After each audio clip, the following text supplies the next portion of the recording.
Olá, gente, boa tarde, bom dia, boa noite, depende do horário que você está assistindo esse vídeo aí. E nós estamos começando um período aqui da nossa escola bíblica e vamos estar estudando durante 4 semanas sobre pais e mães espirituais, tá? E talvez você pense assim, eu não sou pai nem sou mãe, mas nós vamos estar falando sobre pais e mães espirituais. Então, você pode não ter filho, mas pode ser pai ou uma mãe espiritual. E eu vou estar trabalhando em cima desse livro, talvez esteja invertido aí para vocês, que é do Larry Kreider, que fala sobre o clamor por pais e mães espirituais. Só para você dar uma olhadinha aqui na capa, é um livro que eu já li já tem bastante tempo, mas aí quando o Celso falou comigo, eu dei uma relida assim em alguns pontos que eu achei muito interessante dele. A gente vai estar assim trabalhando um pouco com esse livro e um pouquinho do que eu tenho pesquisado sobre essa questão, né, e de pais e mães. E não tem como a gente falar sobre pais e mães espirituais se nós não falarmos sobre gerações, né? E aí eu queria fazer assim, passar rapidamente, né, um mapa das gerações para a gente entender o que a gente está vivendo hoje, né, e o que Deus quer para a nossa geração hoje. Então a minha oração é para que Deus abra o nosso entendimento, o nosso coração e a nossa mente, para que nós possamos entender qual é o tempo que a gente está vivendo e qual é o propósito dele para ser feito na sua igreja através de nós, através de mim e através de você, porque nós temos uma responsabilidade. Seja de que idade você for, nós temos uma responsabilidade com essa geração. E minha oração é que o Senhor use você e nos use para o propósito que Ele já designou, né, para cada um de nós, né? Então, vamos pensar aqui um pouquinho sobre as gerações. Se a gente for pesquisar, nós temos um mapa das gerações, né? De 1940 a 1958, 58, 59, por aí nós tivemos os baby boomers, que foram aqueles que nasceram logo depois da Segunda Guerra, porque na Segunda Guerra nós tínhamos os veteranos e depois tivemos os baby boomers, que foram as crianças que nasceram nesse período, né, pós-Segunda Guerra. E qual era o perfil comportamental dessa galera aí, né? Eram pessoas livres, workaholic, são aqueles que trabalham, querem só pensar em trabalho, competitivos, individualistas, confiantes, moralistas, idealistas, né? Revolucionários, né? E coletivos, né? E eles focavam no resultado, né, de trabalho em equipe. Esse era mais ou menos o perfil desse pessoal daqui, dos baby boomers, que a gente fala, quem nasceu nesse período de 40 até 58, 59. E depois nós vamos ter a geração X, que é o pessoal que nasceu entre 1960 e 1979, mais ou menos. Qual era o perfil comportamental dessa geração? Eram pessoas práticas, empreendedoras, independentes, leais, materialistas, individualistas, competitivo, mas pessoas que respeitavam a autoridade, as hierarquias, né, e focam, né, quem nasceu aí no equilíbrio entre a vida profissional e pessoal, né? Você vai ver muita gente que nasceu nesse período, que o cara assim almejava, qual era o sonho dele, né? A casa própria, ter um carro. Então, o sucesso era ter a casa própria, ter o carro, né, e ter uma vida estável, ter um emprego público. Esse é mais ou menos o perfil da geração X. Já a geração Y, que é a geração do pessoal que nasceu entre 1980 e 1995, mais ou menos, eram mais otimistas, autoconfiantes, impacientes, dispersos, vaidosos, questionadores, imediatistas, globais, pessoas que se envolvem em multitarefas, trabalham em rede, querem encontrar o seu propósito, né? Pessoas que desejam mais horários flexíveis, posição de liderança. Então eles viam os pais dele com aquele sonho, né? Às vezes, aí eu olhava pro pai, pai frustrado, a mãe frustrada, porque queria o sonho, um emprego público, um carro, uma casa, uma vida estabilizada. E muitas pessoas que nasceram nessa geração, aí a geração Y, que são os millennials, né?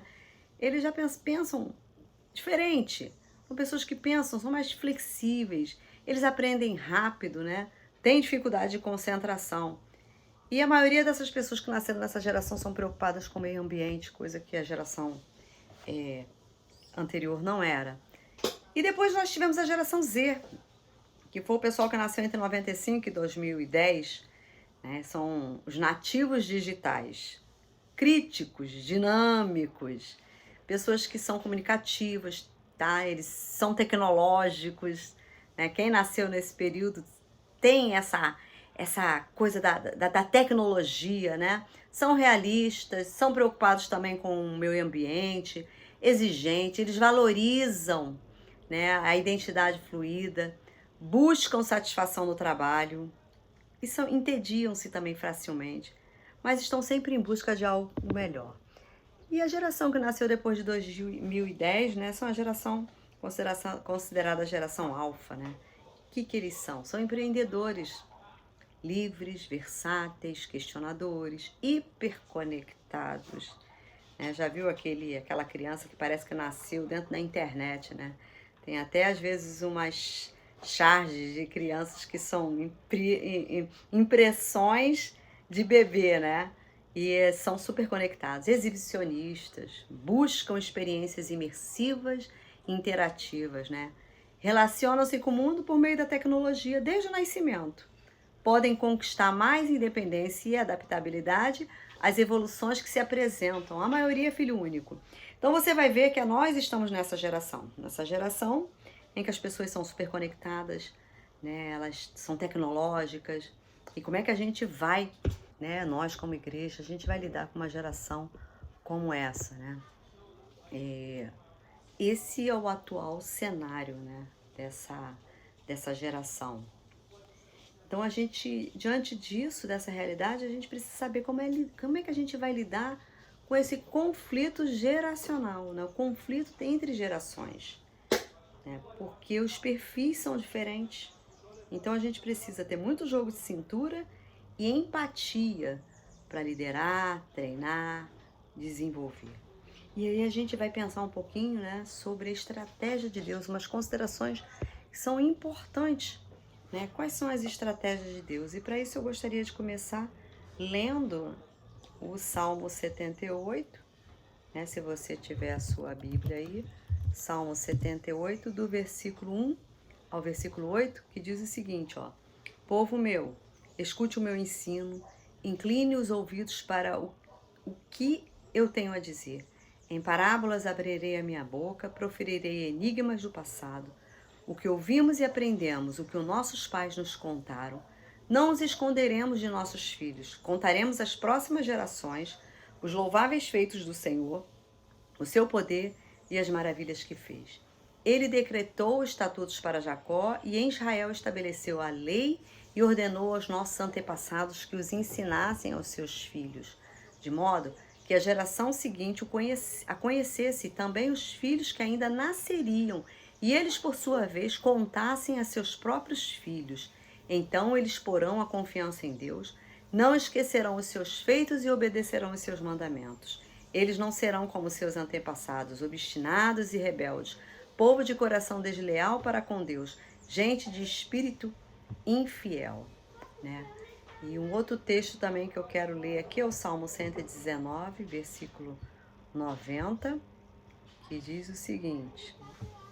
Deixa eu abrir aqui a minha Bíblia. Salmo 119, no versículo 90, diz assim: A tua fidelidade é constante por todas as gerações. Estabeleceste a terra que firme subsiste. E o Salmo 145 também, versículo 4, vamos ver lá o que diz. Embora a gente possa falar que nós estamos numa geração diferente, né? Nós temos um conflito dessas gerações, nós podemos ver que a palavra de Deus ela continua a mesma. E ela não mudou e Deus não mudou. E o Salmo 145, versículo 4 diz: Uma geração contará a outra a grandiosidade dos teus feitos, eles anunciarão os teus atos poderosos. Né? Ele vai aqui repetir, né, o que diz o Salmo lá 78. E aí, quando a gente pensa em geração, a gente tem que lembrar o seguinte: não existe geração mais forte nem geração mais fraca. A geração dos meus pais ou a geração dos meus filhos não existe. Geração forte e fraca. Todos, crianças, jovens, adultos, idosos, são indispensáveis para o propósito de Deus. Joel 2, versículo 8, vamos ver o que diz lá. Joel 2, versículo 8 diz o seguinte, olha: não se empurram uns aos outros, cada um marcha sempre em frente, avançam por entre dardos sem desfazer a formação. Desculpa, não é 2,8 não, é 2,28, perdão, tô lendo aqui, 2,28. E depois disto derramarei do meu espírito sobre todos os povos. Seus filhos e as suas filhas profetizarão, os velhos terão sonhos e os jovens terão visões. Tá?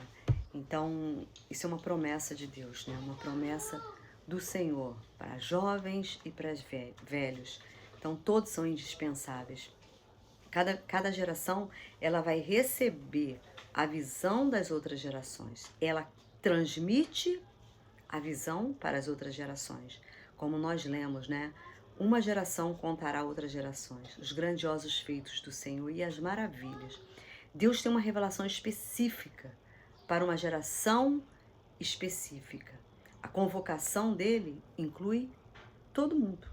Jovens, crianças, velhos, adultos, tudo. A convocação é para todos nós.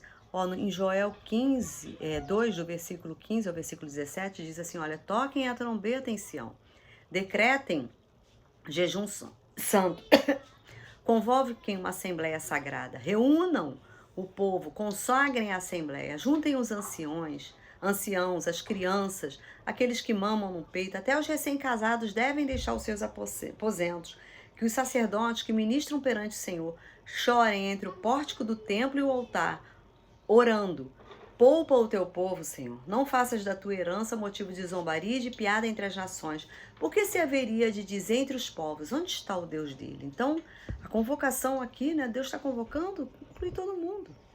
Então, nós temos uma necessidade de nos conectarmos para percebermos o todo. Não dá para a gente ficar alienado naquilo que, eu estou aqui no meu cantinho, já fiz. Queridos, nosso descanso não é aqui. Nosso descanso é no Senhor, no céu. Então, enquanto você tem fôlego de vida, enquanto você tem força, enquanto você respira, você tem esta obrigação. Não adianta, você não tem como fugir. Você tem uma obrigação, seja orando, seja, cuidando. Nós temos essa responsabilidade.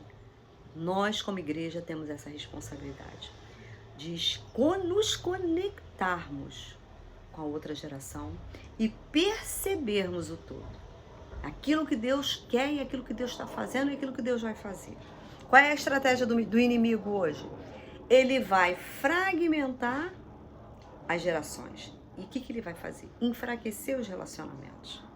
Porque ele enfraquecendo os relacionamentos, e aí quando ele enfraquece os relacionamentos, ele alimenta o sentimento de independência e individualismo, supervalorizado hoje em dia, né? Eu não preciso de ninguém, eu tô bem assim, eu me comunico pela internet. Internet não é relacionamento. Você pode ter 1000 amigos pela internet, você não está se relacionando. Hoje nós estamos vivendo uma geração orgulhosa, né? Ninguém busca conselho ou até uma orientação. O que as pessoas fazem? Busca no Google. Precisa de uma resposta? Vai no Google. Dificilmente você encontra pessoas mais novas pedindo orientação para pessoas mais velhas. Eu nem culpo isso, né? Porque às vezes também nem encontro espaço para isso. A geração mais velha também é culpada. Não é apenas a geração mais nova. Às vezes a geração mais velha está reclamando. Mas ninguém me procura, mas você também não se inclina para a geração mais nova, né? E é responsabilidade de uma geração mais madura se inclinar para uma geração mais nova, uma geração inexperiente. E por isso que nós vamos falar muito sobre pais e mães espirituais. Quais são as consequências né, de nós termos uma geração individualista, uma geração que, sabe, não busca conselho, né? Amnésia espiritual, o povo esquece, né? Gera perda de identidade, quem eu sou em Cristo, qual é o meu propósito de vida, né? Por isso que a palavra de Deus diz que a gente não deve parar, a gente deve falar, inculcar na cabeça dos nossos filhos, a tempo, fora de tempo, e a gente tem que, sabe, é como Paulo falou, não me canso de falar as mesmas coisas. Mas esse é o nosso propósito, o nosso projeto, e a gente precisa fazer isso, né? E por que a gente está procurando pais e mães espirituais? Por que a gente precisa de pais e mães espirituais tão desesperadamente? Porque nós precisamos de âncoras. A humanidade está clamando por relacionamentos autênticos, tanto na igreja como no mundo, gente. Você vai ver aí pessoas no mundo, pessoas sozinhas, pessoas que estão em busca de alguma coisa. Nós somos a resposta para esse mundo. A igreja é a resposta para esse mundo.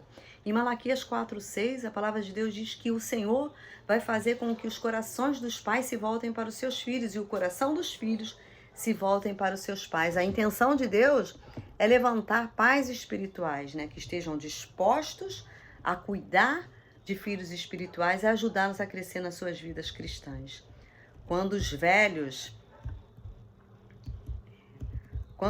e os novos trabalham juntos, nós temos um legado espiritual poderoso e contínuo que vai se multiplicar e perdurar.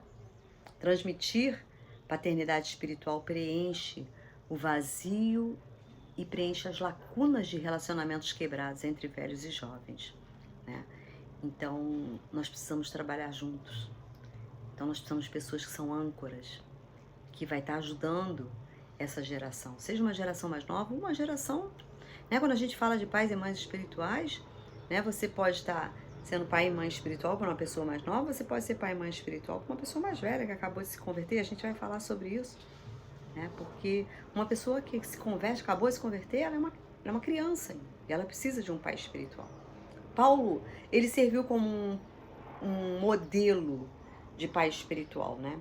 Você vê a trajetória e a vida de Paulo, ele era um modelo. 1 Coríntios 4:15 até o versículo 17 diz assim, ó, embora, quando Paulo está falando isso para a igreja de Corinto, né? Embora vocês possam ter 10.000 tutores em Cristo, vocês não têm muitos pais, pois em Cristo Jesus eu mesmo os gerei por meio do Evangelho. Portanto, suplico-lhe que sejam meus imitadores. Por essa razão, estou enviando para vocês Timóteo, meu filho amado e fiel no Senhor, o qual lhes trará a lembrança, a minha maneira de viver em Cristo, de acordo com o que eu ensino por toda parte e em todas as igrejas. Então, como pai espiritual, Paulo treinou Timóteo fielmente.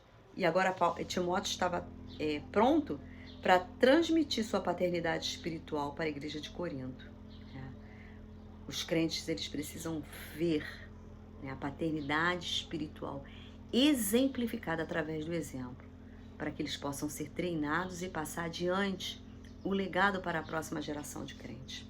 Então nós precisamos de pessoas que sirvam de exemplo, né? E eu queria chamar você para que você seja desafiado a ser esse exemplo para essa geração, nessa geração que nós estamos vivendo. Por que a gente precisa desesperadamente, né, de pais e mães espirituais? Por uma busca de identidade também, gente. Como um povo de Deus, a gente precisa de ajuda para crescer. É muito difícil crescer por conta própria. Da mesma maneira, né, você já viu um bebê, se você pegar um bebê e largar, ele vai morrer. Ele não consegue, se deixar sozinho, ele vai morrer. Eles precisam de alimento, precisam de cuidado. E se eles não forem cuidados, ele vai morrer. E foi a falta de liderança madura também na igreja de Corinto, por isso que Paulo estava falando, dando aquela exortação para eles, que retardou o crescimento espiritual deles. Né? Despreparados para crescer espiritualmente, eles tinham dificuldade em achar a identidade deles. Eles não sabiam quem eles eram no Senhor. Quando os crentes carecem de pais e mães espirituais que lhes sirvam como modelo de paternidade de Deus, eles muitas vezes ficam perdidos, né? Sentindo-se espiritualmente sozinhos e sem identidade. E visto que que o povo de Corinto não tinham sua identidade em Cristo, eles procuravam encontrá-la em um líder favorito. Né? Por isso que lá você vai ver lá em 1 Coríntios 1:3, eles falando, eu sou de Apolo, eu sou de Paulo, eu sou de Apolo, eu sou de Cristo. Aí Paulo vai e repreende a igreja de Corinto pela falta de maturidade deles. Né?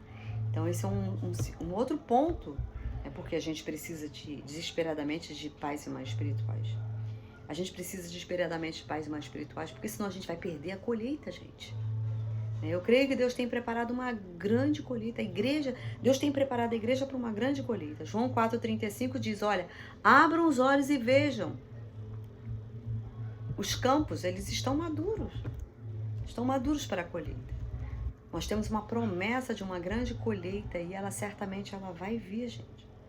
Da mesma forma que Deus atraiu os animais para a arca de Noé, eu creio que Ele também está atraindo multidões de pessoas para si mesmo. Apocalipse 7:9 diz, olha, depois disso eu olhei e diante de mim estava uma grande multidão que ninguém podia contar, de todas as nações, tribos, povos, línguas, de pé, diante do trono e do Cordeiro, com as vestes brancas e segurando palmas. Então, ao longo da história, o Senhor tem continuamente atraído pessoas para si mesmo. A maioria das vezes, em grande parte, ela se perde porque nós cristãos não estamos vigilantes e preparados. Quantas pessoas já chegou à sua célula por falta de cuidado seu, das pessoas ao seu redor, as pessoas foram embora? Quantas pessoas nós vimos nascer nas nossas células ou nascer na nossa igreja e foram embora porque não foram cuidadas, não foram tratadas? E isso é uma responsabilidade nossa, nós não temos como fugir disso. Nós não temos como deixar essa geração. E nós precisamos entender a geração que a gente está vivendo. Nós que somos mais velhos, muitas das vezes a gente quer aplicar o mesmo método para um adolescente de como os nossos pais aplicaram para a gente. Não vai dar certo. Porque nós estamos numa geração diferente. A gente precisa entender essa geração. Não basta você apenas dizer assim, os adolescentes, aborrecentes, são muito difíceis, as crianças são muito difíceis, os adolescentes são muito difíceis, jovens são muito difíceis. Não, meu querido. A nossa responsabilidade como igreja do Senhor Jesus é nós olharmos para essa geração com os olhos, com a lente do Senhor Jesus e com compaixão, entendendo o que eles estão vivendo hoje. É uma geração, quando a gente fala dessa geração mais nova, a gente fala de uma geração super conectada, mas é uma geração que está individualista, mas está vivendo um tempo sozinha, sem pessoas, sem amigos. Os amigos às vezes são virtuais, E Deus está convocando a gente como igreja para nós levantarmos uma geração de Josué, uma geração que vai estar à frente da batalha, uma geração que não vai, ter medo, uma geração que vai olhar e vai dizer assim, olha Senhor, eis-me aqui, usa-me. E para isso Deus está convocando a gente. Mas eu não sei como fazer isso, sabe? Você pode orar, você pode dobrar os seus joelhos, Deus tem convocado, chamado todos, para serem pais e mães espiritual. Mas eu sou muito novo, eu sou um jovem. Você pode crescer espiritualmente.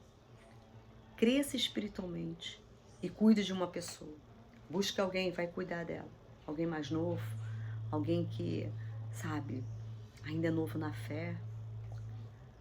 O diabo, desde os dias de Adão, ele tem lutado contra a verdade da paternidade espiritual.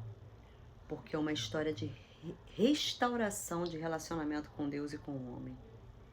Todo inferno, ele se volta contra essa poderosa verdade, porque Satanás sabe que se uma geração realmente acreditar nela e praticar o princípio da paternidade espiritual, o reino de Deus vai irromper em poder como nenhuma outra época.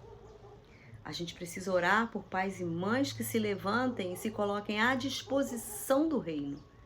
Se eles o fizerem, o povo de Deus vai descobrir sua identidade e cumprir o seu propósito no reino de Deus.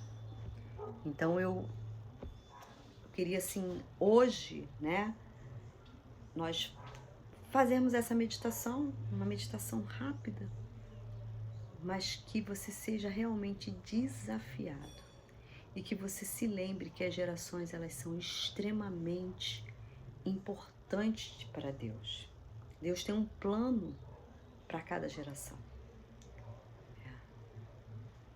Para nós conquistarmos a nossa nação, a gente precisa conquistar a próxima geração.